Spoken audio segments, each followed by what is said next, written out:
हे खोटा प्रचार आणि आजपर्यंत गेल्या 10-12 वर्षामध्ये जे चंद्रकांत पाटील या ठिकाणी प्रतिनिधित्व करत असताना तरुणांकडे पदवीधरांकडे जे दुर्लक्ष केलं गेलं, अनेक प्रश्न पदवीधरांचे या ठिकाणी प्रलंबित असताना पुन्हा एकदा भाजप या निवडणुकीला सामोरं जाताना आपण हे लोकांना सांगू शकतो, अनेक पदवीधरांचे प्रश्न, फियांचे प्रश्न महाविद्यालयामध्ये अनेक महाविद्यालयांनी आज पुणे शहरामध्ये खोट्या पदव्या या ठिकाणी वाटलेल्या आहेत. एक प्रतिथयश महाविद्यालय ज्यांनी कानपूर विद्यापीठाची पदवी, ही खोटी पदवी या तरुणांना दिली. अनेक वेळा हे प्रश्न आम्ही चंद्रकांत पाटलांकडे मांडले असताना सुद्धा त्यांनी जातीनं दुर्लक्ष केलं, त्यांचे संबंध त्यांनी जोपासले आणि विद्यार्थ्यांचं नुकसान या ठिकाणी झालं. त्या खोट्या पदव्याच्या माध्यमातून त्या विद्यार्थ्यांना माहीत नव्हतं ही खोटी पदवी आहे, त्यातनं त्यांना नोकरी मिळाली. पण कालांतरानं असं निदर्शन आलं त्या कंपन्यांमध्ये की ह्या खोट्या पदव्या असल्यामुळं त्यांना कामावरनं कमी केलं गेलं. हा प्रश्न हिरिरीनं आपण जर या पदवीधरांच्या समोर मांडला तर नक्कीच यात आपल्याला यश मिळेल असं मला वाटतं. भाजप किती खोटारडेपणा करतंय याचा अनुभव शिवसेनेसारखा दुसरा पक्ष नाही की ज्यांना आला असेल.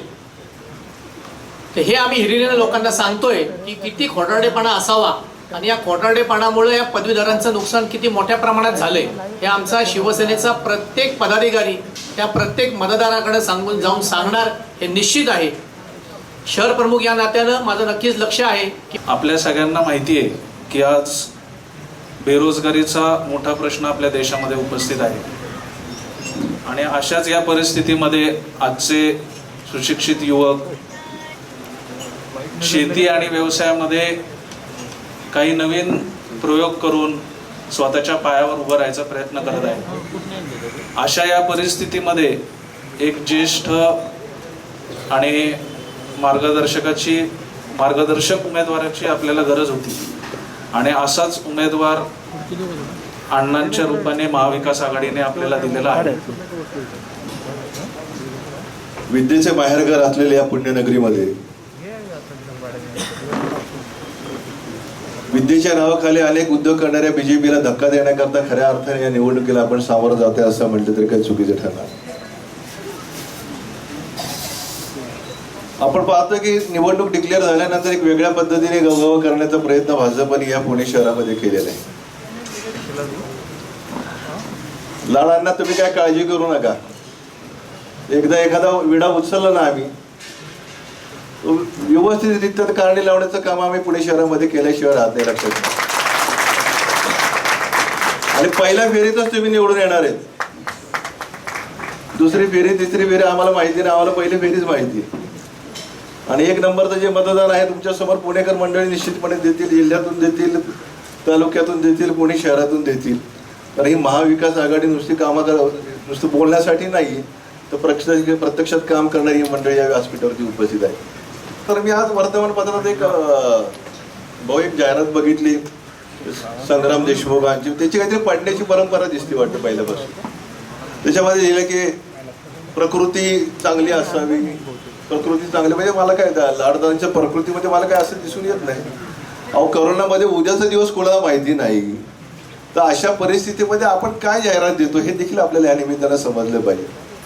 आदरणीय पवार साहेबांनी, आदरणीय अजितदादांनी, आदरणीय सुप्रियाताईंनी आम्हाला वारंवार असंच मार्गदर्शन केले की समाजाच्या हिताचं जपणूक करण्याचं काम आपण आपल्या आयुष्यामध्ये खऱ्या अर्थानं करायला पाहिजे. पदवीधर मतदारसंघाच्या माध्यमातून कुणी किती मोजणी केली किंवा किती मतदानाच्या माध्यमातून आपलं नाव नोंदवलं, माझी आपल्या सगळ्या उपस्थितांना एक विनंती आहे की मतदान केंद्रापर्यंत प्रत्येक मतदार नेण्याचं काम आपण 1 तारखेला खऱ्या अर्थानं करायला पाहिजे. ज्या प्रतिनिधींची निवड पुणे शहरामध्ये आपण केलेली आहे त्या प्रत्येकाची ही नैतिक जबाबदारी की आपला उमेदवार कशा पद्धतीने या ठिकाणी निवडून आणण्याकरता आपण प्रयत्न करायचे. आपल्याला माहिती की धर्माच्या नावाखाली मंडळी बराच उद्योग करत असतात, परंतु अमृत देखील नासवण्याचं काम या महापुरुषांनी या ठिकाणी या पुणे शहरामध्ये, पुणे विभागामध्ये केलेलं आहे. धर्म काय, प्रत्येकाला कुठली तरी एक भावना असते, प्रत्येक जण कुठल्या जातीपातीचा असतो, परंतु आमचा जो विचार सर्व जाती धर्माच्या लोकांना बरोबर घेऊन जाण्याचं काम या महाविकास आघाडीने या महाराष्ट्रामध्ये खऱ्या अर्थाने केलेले आहे. आणि पदवीधर मतदारसंघाच्या माध्यमातून ज्यांच्या नोंदणी झालेल्या असतील त्यांनी आपलं मत निश्चित रूपाने हे महाविकास आघाडीला द्यायचे हा विचार करूनच तुम्ही त्या ठिकाणी 1 तारखेला जाण्याचा प्रयत्न आपण करायला पाहिजे. आणि परत एकदा विजयाची सभा याच सभागृहामध्ये आपण घेऊया. दोन्ही उमेदवार आपले निवडून येतील हा विश्वास आपण आजच्या दिवसाच्या निमित्तानं घेऊया. यावेळची निवडणूक आपण लढतोय ते पुण्याचे विद्येचे माहेरघर असलेलं आणि दीपक भाऊंनी त्यांच्या भाषणामध्ये सांगितलं की पुणेकरांनी एकदा ठरवलं तर आम्ही उमेदवाराला पहिल्या फेरीमध्येच निवडून देऊ. ज्यांच्याकडे 11 वर्ष पदवीधर मतदारसंघाचं प्रतिनिधित्व होतं त्यांनी 11 वर्षामध्ये एकही पदवीधरांचा प्रश्न सोडवला नाही हा विक्रम त्यांच्या नावावरती आहे. आणि मला असं वाटतं फक्त निवडणुका आले की पदवीधर आठवतात आणि आपल्याकडून कोणतंच काम झालेलं नाही आहे. त्याच्यामुळे महाविकास आघाडीवर टीका करून आपल्याला नाव मोठं करायचं आहे हा विडा बहुतेक चंद्रकांत पाटलांनी उचललेला दिसतोय. त्याच्यामुळे चंद्रकांत पाटलांनी ज्या पद्धतीने टीका करतात आहेत, ज्या पद्धतीने बोलतात आहेत, भाजपमध्ये पातकळकर असेल, राम कदम असेल, असे उथळ माथ्याचे प्रस्थ जास्त वाढल्यामुळे चंद्रकांत पाटलांना कदाचित वाटत असेल आपलं महत्त्व कुठेतरी कमी होत आहे. म्हणून या सगळ्यांच्या घोळक्यामध्ये त्यांना आदरणीय पवार साहेबांवरती टीका करावी, आपलं नाव टिकवावं लागते. आणि हा त्यांचा केविलवाना प्रयत्न आहे ते सर्वजण आपण पाहतोय. चंद्रकांत पाटलांनी पदवीधर म्हणून जे मांडलेले प्रश्न असतील, त्यांच्या काळामध्ये केलेले काही प्रयत्न असतील, त्यावेळेस केलेल्या काही योजना असतील तर त्याचा जरूर उल्लेख करून प्रचार करावा. पण अशा पद्धतीची वक्तव्य करून स्वतःचा कमीपणा दाखवून देण्याचा त्यांचा हा केविलवाना प्रयत्न मला वाटतं कुठेतरी बाजूला पडतोय. केंद्र सरकारच्या चुकीच्या धोरणांमुळे बेरोजगारीचं प्रमाण वाढलं. बेरोजगारींना दिलासा देत असताना, बेरोजगार पदवीधरांना एक दिलासा देत असताना किमान त्यांनी सांगायला पाहिजे होते की काहीतरी पर्याय आपण उपलब्ध करतोय. पण केंद्रीय अध्यक्ष त्यांना चहा विका, पकोडे तळा असे सल्ले देतात. मला असं वाटतं ज्यांनी चहा आणि पकोडे तळण्याचा सल्ला दिलाय त्यांना आता आपण घरी बसवण्याची वेळ आलेली आहे. पदवीधर सुज्ञ आहेत, त्यामुळे पदवीधरांनी हा निश्चितपणाने विचार करावा. आता काल परवाची गोष्ट की ज्या पद्धतीने भाजप सरकार टीका करत आहेत, मागणी करत आहेत, कोरोनाच्या काळामध्ये खऱ्या अर्थानं महाविकास आघाडीबरोबर त्यांनी येऊन चांगल्या पद्धतीचं नियोजन करून या संकटात सापडलेल्या जनतेला बाहेर काढण्यासाठी प्रयत्न करायला हवं होतं. निवडणूक आले की राजकारण होतात, राजकारणाच्या वेळेस राजकारण जरूर करावं, पण मंदिरे उघडे ठेवा यासाठी रस्त्यावर उतरून ज्यांनी घंटानाद केला ते गेले 4 दिवसापूर्वी मंदिरं उघडलेत. मला असं वाटतं की मंदिरं उघडल्यापासून एकही भाजपचा नेता मंदिरात जाऊन दर्शन करताना दिसला नाही. म्हणजे मंदिराचं फक्त राजकारण करायचं, राजकीय पोळी वाजायची, अशा पद्धतीचा यांचा हा हेतू. म्हणजे यामध्ये ज्या पद्धतीने भाजप दुटप्पी भूमिका करते, त्या पद्धतीने वागते, त्यांना कुठेतरी आपल्याला धडा शिकवणं फार गरजेचं आहे. शिक्षकांच्या समोरचे अनेक प्रश्न आहेत आणि विशेष कायम विनानुदान तत्वावरच्या शिक्षकांचे देखील प्रश्न आहेत. कोरोना सुरू झाल्यापासून सरकारी तिजोरी पूर्णपणानं मोकळी झाल्यावर देखील महाराष्ट्र सरकारने कायमस्वरूपी विनानुदान तत्वावरच्या शिक्षकांच्यासाठी पुढचं अनुदान देण्याच्या संदर्भातला धाडसानं निर्णय घेतला. आपल्याला माहीत असेल की तिजोरीमध्ये 5-6 हजारापेक्षा जास्त कोटी रुपये गोळा होत नव्हते जून, जुलै, ऑगस्टच्या दरम्यान, सप्टेंबरच्या दरम्यान. आणि राज्याचा सरकारचा पगाराचा खर्च 12,500 कोटी रुपयाचा दर महिन्याला होता. आणि त्याच काळात ह्या सगळ्या मागण्या पुढे आल्या. सरकारने त्यातनं मार्ग काढला, तोडगा काढला. आज एका बाजूने सततच्या लॉकडाऊनमुळे आपल्या सरकारच्या उत्पन्नावर फार मोठं गंभीर संकट मधल्या काळात निर्माण झालेलं होतं. कोरोनाच्या सारख्या महामारीशी लढाई करताना हळूहळू टप्प्याटप्प्याने सुविधा उघडाव्यात आणि जनजीवन पुन्हा पूर्ववत यावं हा प्रयत्न राज्याच्या मुख्यमंत्र्यांनी आणि आम्ही सगळ्यांनी जाणीवपूर्वक केला. उपमुख्यमंत्र्यांनी देखील त्यात पुढाकार घेतला. बाहेरून सल्ले देणाऱ्यांची संख्या प्रचंड होती की लवकर उघडा, अमकं करा, तमकं करा. पण गणपतीची थोडीशी एक 10 दिवसाच्या कालखंडाची परिस्थिती आणि त्याचा लगेच झालेला परिणाम आपण बघितला. आणि महाराष्ट्रातल्या अनेक जिल्ह्यामध्ये आपल्याला बेड्स कमी आहेत, ऑक्सिजन कमी पडतोय, इतक्या शेवटच्या थराला गोष्टी गेल्या हे आपण सगळ्यांनी बघितले. दिवाळीचा मधला सण झाला. दिवाळीसाठी देखील अनेक आमचे नागरिक बाजारात जाऊन आले. त्याचे परिणाम काय होणार हे अजून आपल्या लक्षात आलेलं नाही किंवा अजून तसे दिसत नाहीत. सुदैवाने दिसू नये अशीच आमची अपेक्षा आहे. पण यदाकदाचित झालेल्या गर्दीचा परिणाम म्हणून त्याची प्रतिक्रिया उमटली आणि करोनाचे रुग्ण वाढले तर काय, ही आमच्या सगळ्यांच्या समोरची सगळ्यात मोठी समस्या होती. आणि म्हणून कोणतीही गोष्ट उघडताना टप्प्याटप्प्याने उघडली पाहिजे ही जाणीवपूर्वक भूमिका सरकारनं घेतली. मी ज्या जिल्ह्याचा पालकमंत्री आहे त्या ठिकाणी बेड्स मोकळे नाहीत अशी अवस्था होती. हळूहळू बेडची उपलब्धी झाली, पण जी संख्या वाढली त्या संख्येला एकच उपाय होता. आणि म्हणून अनेक जणांनी सांगितलं पुन्हा लॉकडाऊन करा. व्यापाऱ्यांनी आणि उद्योजकांनी सांगितलं तरी आम्ही फक्त भाजीची आणि पालेभाज्या आणि फळ मार्केट हे जे गर्दीचे भाग आहेत ते सगळे बंद केले आणि करोनाची संख्या हळूहळू कमी झाली. त्यामुळं एकत्रित लोक भेटल्यानंतर करोनाचा फैलाव वाढतो. हा अनुभव अनेक ठिकाणचा आहे. त्याचा परिणाम कदाचित आपल्याला दिसू नये अशी आपली परमेश्वराकडे प्रार्थना आहे, पण दिसेल अशी काही ठिकाणी दिल्लीसारख्या ठिकाणी आपल्याला अनुभवायला मिळालं. मी यासाठी सांगतोय की या सगळ्यात शेवटचा टप्पा म्हणून आपण प्रार्थना स्थळं उघडी केली. देवळं, मशिदी आणि चर्च जी काही प्रार्थना स्थळं, धार्मिक स्थळं आहेत ती उघडी केली. पण या सगळ्या कालखंडामध्ये आपण लॉकडाऊनच्या काळात नरेंद्र मोदी साहेब जे सांगत होते ते ऐकले. म्हणजे त्यांनी एकदम थाळी वाजवायला सांगितली तर आम्ही थाळ्या बडवल्या, दिवे लावले, घंटा काय सगळे नाद केले. घंटा नादापासून सगळे नाद केले.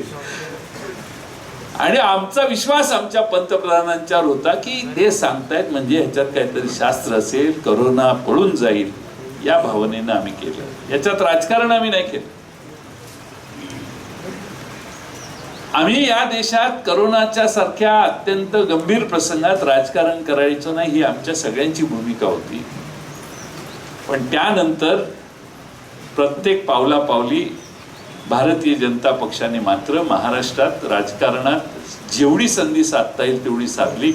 अगदी मंदिरं उघडावीत म्हणून देखील मंदिराच्या बाहेर जाऊन त्या ठिकाणी टाळ वाजवण्याचे कार्यक्रम देखील झाले. महाराष्ट्रातल्या करोनाच्या बद्दल आणि करोनातनं जी महामारी उद्भवणार आहे, जे मृत्यूचं प्रमाण वाढणार आहे त्याबद्दल भारतीय जनता पक्षाला त्या काळात काळजी वाटली नाही. आणि त्यामुळं एक बेजबाबदार विरोधी पक्ष कसा असू शकतो याचं एक उदाहरण या मागच्या करोनाच्या काळात महाराष्ट्रापुरतं, मी देशाचं म्हणत नाही पण महाराष्ट्रापुरतं काही प्रसंगी आम्हाला लक्षात आलं. ठीक आहे, हा विषय तो नाही, पण आम्हाला ह्या विषयाची मांडणी यासाठी आज आपल्या सर्वांच्या समोर करावी लागते की मागच्या करोनाच्या आधी भारतामध्ये अर्थव्यवस्था घसरगुंडीला लागली. आपण टेल्कोमध्ये जाऊन बघा, मागच्या जानेवारीमध्ये, कालच्या जानेवारीमध्ये नाही, मागच्या करोनाच्या मागच्या आधी एक वर्ष जर मागून बघितलं आपण तर भारतातल्या उद्योजकांच्या समोर यक्ष प्रश्न उभा राहिलेला होता. पुण्याच्या आसपासच्या सगळ्या पुणे जिल्ह्यातल्या MIDC मधल्या मोठमोठ्या कारखान्यात जाऊन बघा, त्यांचं उत्पादन क्षमता 30%, 40%, 50% खाली आणण्याचं काम चाललेलं होतं. अनेकांचे रोजगार मागच्या 1.5 वर्षात गेले. महाराष्ट्रात नाही तर भारतामध्ये सगळ्यात निच्चांक बेरोजगारीचा उच्चांक आणि नोकऱ्या मिळण्याचा निच्चांक जर कधी गाठला असेल तर ते मागच्या लोकसभेच्या निवडणुकीच्या आसपास गाठले. हे मी नाही सांगत, जगाच्या पाठीवर आणि देशाच्या पाठीवरच्या जी आकडेवारी प्रकाशित झाली त्यात सुशिक्षित बेरोजगारांना, पदवीधरांना सगळ्यात वाईट काळ कधी आला, तर तो मागच्या 1.5 वर्षाच्या कालखंडात आला. कोरोनाचा विषय सोडा, त्याच्या आधीचा काळ सांगतोय. आणि म्हणून भारतीय जनता पक्षाने भारतामधल्या अर्थव्यवस्थेत जे महत्वाचे अत्यंत गंभीर प्रश्न तयार केले, त्याचा दुष्परिणाम पदवीधरांच्या आयुष्यावर झालेला आहे, हे मित्रांनो आपल्याला विसरता येणार नाही. या संदर्भात जे प्रयत्न झाले त्यात चंद्रकांत पाटील किती पुढे होते पदवीधरांचे प्रश्न सोडवण्यासाठी, हाही दुसरा प्रश्न आपण विचारला पाहिजे.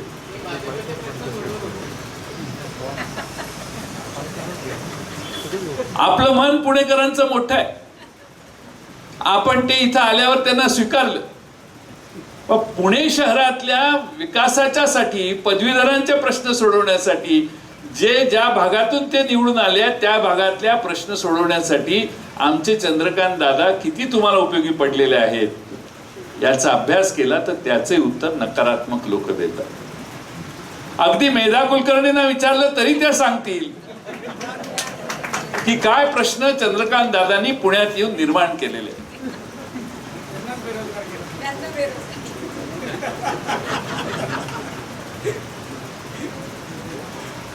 विनोदाचा भाग सोडून द्या, पण पदवीधरांच्या समोर भारतीय जनता पक्षाच्या मागच्या महाराष्ट्रातल्या आणि देशातल्या राजवटीने प्रश्न तयार केले, हे महाराष्ट्रातल्या आणि या भागातल्या पदवीधरांनी विसरता कामा नये, ही आमची त्यांना विनंती आहे.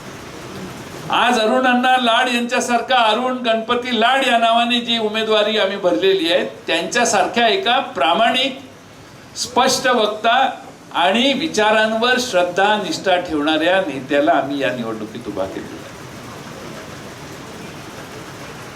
अरुण गणपती लाड यांचे वडील यांनी क्रांतिसिंह नाना पाटलांच्या बरोबरीनं काम केले. क्रांतिसिंह नाना पाटलांच्या नेतृत्वाखाली सरकारची चळवळ जी सातारा जिल्ह्यात, जुन्या सातारा जिल्ह्यात उभी राहिली, ती क्रांतिसिंह नाना पाटलांच्या खांद्याला खांदा लावून जे लढले, त्यात क्रांती अग्रणी जी.डी. बापू लाड यांचं नाव घ्यावं लागलं. धुळ्याच्या रेल्वेचा ब्रिटिशांचा चाललेला खजिना लुटण्यासाठी देखील जे पुढे होते, त्यात आमचे जी.डी. बापू देखील त्या ठिकाणी पुढे होते. असे अनेक प्रसंग सांगता येतील, तो विषय आजचा नाही आहे.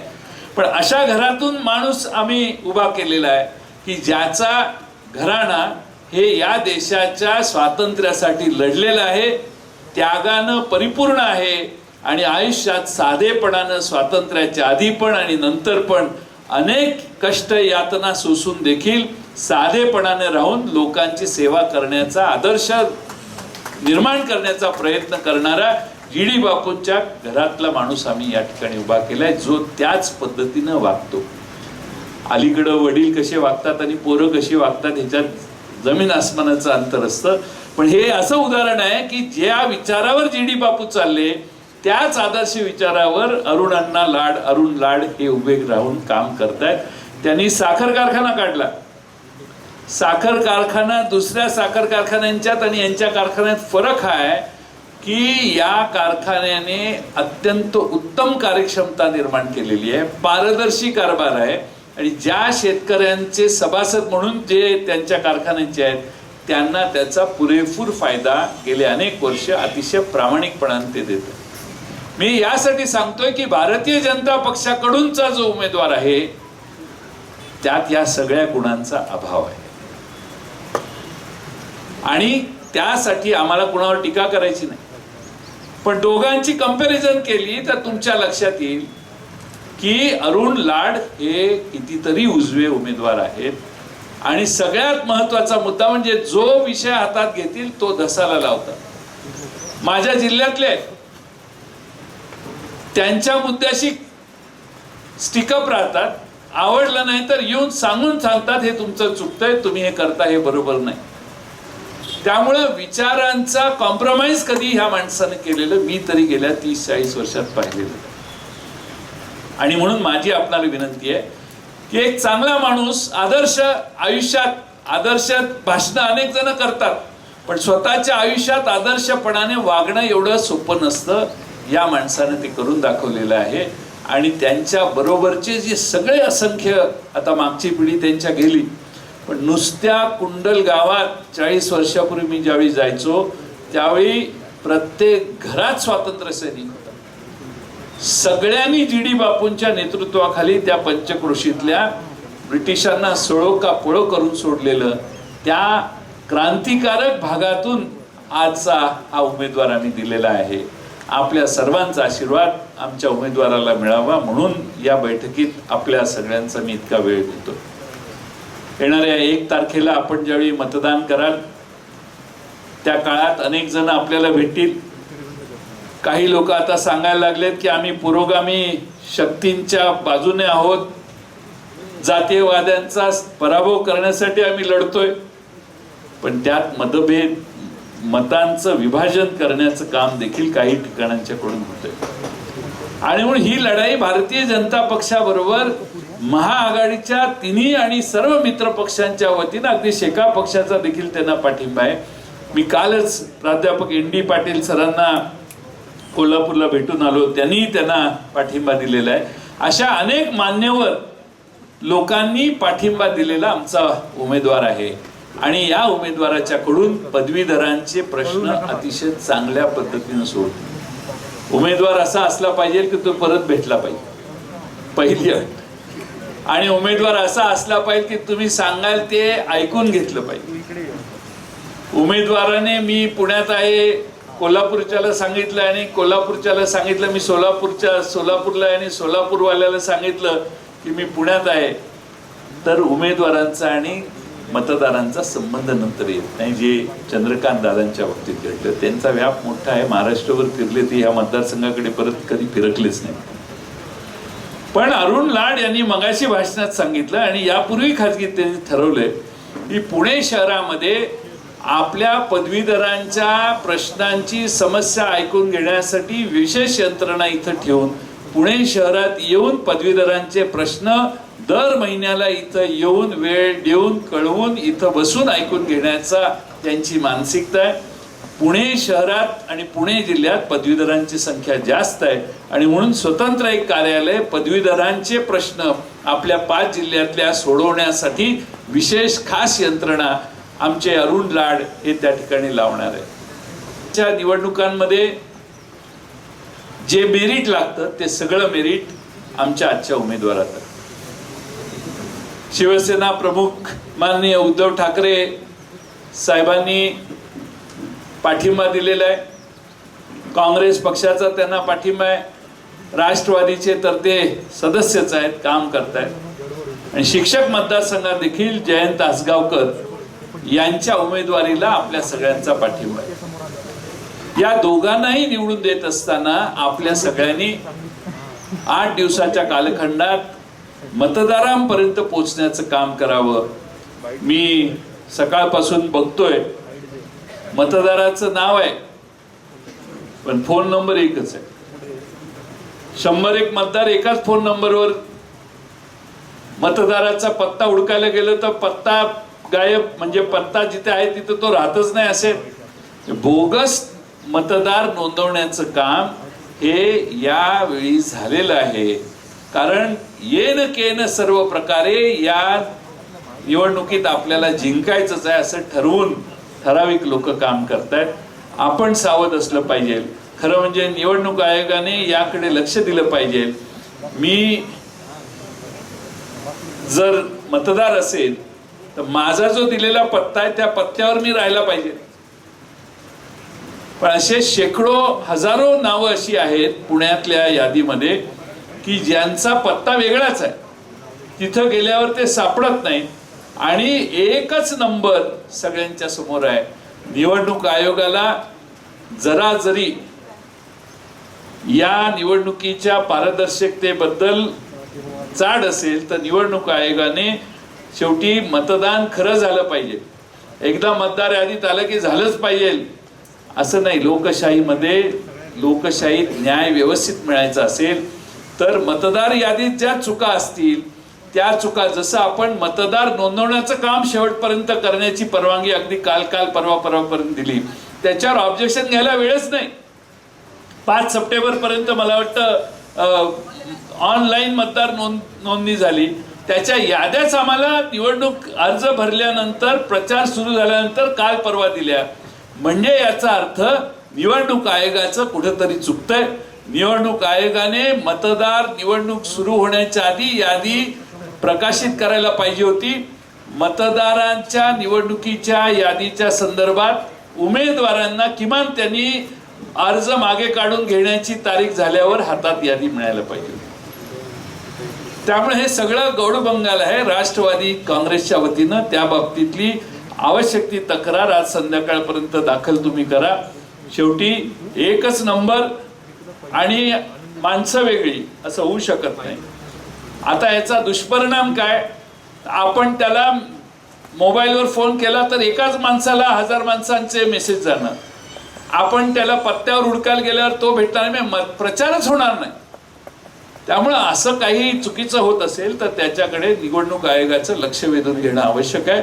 अशा चुकीच्या पद्धती जर निवडणूक आयोग आणि या विभागीय आयुक्तांच्याकडून होत असतील तर हे गंभीर बाब आहे आणि यासाठी आवश्यक त्या त्यांनी लक्ष वेधून घेण्याचं काम करू. आता निवडणुकीची यादी जाहीर झालेली आहे. हे लोकशाहीमध्ये मतदान योग्य होणं याला सगळ्यात जास्त प्रायोरिटी आहे आणि त्यामुळे आता मतदार यादी जाहीर, अरे तुम्ही जाहीर केल्यावर ऑब्जेक्शन घ्यायला संधीच दिली नाही तर ते ऑब्जेक्शन आता घेत असेल तर त्याचं करेक्शन करण्याचं काम देखील निवडणूक आयोगाला करावं लागेल आणि आम्ही तशी मागणी करणार आहोत. पण हे आपल्या पुण्यापुरतं काही भागात आहे, उरलेल्या भागात असा काही प्रकार दिसत नाही आणि त्यामुळं छोटा एरिया आहे, प्रश्न छोटा आहे. निवडणूक आयोग याची दखल घेईल अशी आम्हाला विश्वास आहे. पण काल मी सोलापूरला जाऊन आलो. कोल्हापूर, सातारा, सांगली सगळे प्रचंड मोठ्या ऊर्जेने काम करायला लागतात. शिवसेना, काँग्रेस आणि राष्ट्रवादी काँग्रेसचे सगळे कार्यकर्ते काम करत आहेत. काल अजितदादांनी देखील आपल्या शहरात पिंपरी चिंचवडमध्ये आणि ग्रामीणमध्ये येऊन त्यांनी मिटिंग घेतल्या, सभा घेतल्या. मला खात्री आहे की पूर्ण ताकद शिवसेना, काँग्रेस आणि राष्ट्रवादीची एकत्रित एकसंघपणाने काम करायला लागली. मागच्या वेळी भारतीय जनता पक्षाबरोबर शिवसेना होती आणि शिवसेना मागच्या वेळी असल्यामुळं भारतीय जनता पक्षाला 10व्या राऊंडमध्ये यश मिळालेलं होतं. आता शिवसेना नाही आहे त्यांच्याबरोबर आणि त्यामुळे शिवसेना नसल्यामुळं पहिल्याच राऊंडमध्ये भारतीय जनता पक्षाचा पराभव होऊन अरुण गणपती लाड विधान परिषदेवर जातील असा मला विश्वास आहे. आणि आमचे जयंत आसगावकर हे देखील चांगल्या मताधिक्यानं विजयी होतील. आपल्या सर्वांचा आशीर्वाद त्यांना मिळण्यासाठी ही सभा दीपक भाऊ मानकर यांनी अतिशय आग्रहानं, जिव्हाळ्याने या ठिकाणी आयोजित केली. संजय मामा, दीपक आबा साळुंखे आणि माननीय दीपक भाऊ आम्ही सगळ्यांनी एकत्रित फोनवर ठरवलं आणि बैठकीला सभेचं स्वरूप आपण दिलं आणि आपल्यातला संघटन कौशल्य जे आहे, जे आम्ही अनेक वेळा ऐकतो, शेवटी एखाद्या ताकदीच्या माणसाला बदनाम कसं करायचं हे भारतीय जनता पक्षाकडूनच शिकावं. त्यांच्याकडून काय शिकायचं आणि काय नाही. त्यामुळं आपल्याला आपण पुढाकार घेऊन या सभेला सगळ्यांना इथं बोलवलं आणि आमच्या उमेदवारांची आणि मतदारांच्या प्रमुख कार्यकर्त्यांची भेट घडवून दिली. याबद्दल दीपक भाऊ मानकर यांचं मी मनपूर्वक आभार मानतो. आपल्या सर्वांची या ठिकाणी उपस्थित राहिल्याबद्दल धन्यवाद व्यक्त करतो.